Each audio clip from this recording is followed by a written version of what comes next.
এবার চলে আসছি ভাইয়া শাকিব খান আপনার কাছে। আমি আজ নিজেকে অনেক গর্বিত মনে করছি এই অনুষ্ঠানে আসতে পেরে, কারণ অনেক ভালোবাসা থেকে আমার এই অনুষ্ঠানে আসা।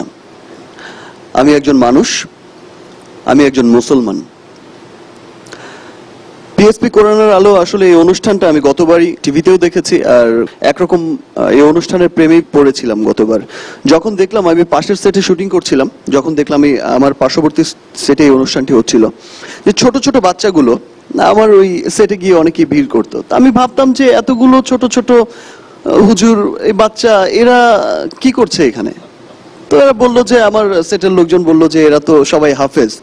আমি তখনই অনেক অবাক হলাম যে এরা হাফেজ। আমি তো শুনেছি হাফেজ হতে অনেক সময় লাগে। তো তাদের মধ্যে আমার ইউনিটেরই একজন বলল যে, ভাইয়া, এই ছোট্ট একটি বাচ্চা ছিল, তা আমার নাম ঠিক খেয়াল নেই বাচ্চাটার, বললো যে ভাইয়া, ওর আপনি শুধু একটা পারা তেলাওয়াত শোনেন। তো অনেকটা এসে ও আগ্রহ করে আমাকে শোনালো।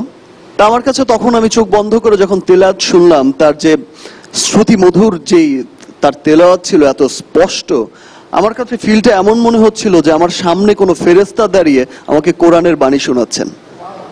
তো আমার সেই সময়ের সেই তেলাওয়াত থেকেই কিন্তু আমার এই অনুষ্ঠানের প্রতি অনেক ভালোবাসা, অনেক ভালো লাগা। তো ভাই, তুমি অনেক দূর এগিয়ে যাও, বাংলাদেশের মুখ উজ্জ্বল করবে তুমি অনেক। আর আসলে তোমার আমি আসলে তোমার সাথে একটু হাত মেলাতে চাই।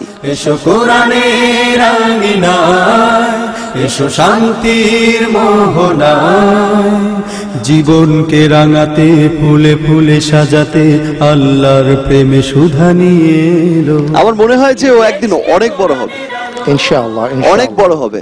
অ্যাটলিস্ট ওই দিন যেন আমি বলতে পারি যে হুজুর, আমি আপনার সাথে হাত মিলিয়েছিলাম। এই জন্যই আজ অগ্রিম হাত মিলিয়ে রাখলাম। অনেক ধন্যবাদ। ধন্যবাদ, অনেক অনেক ধন্যবাদ।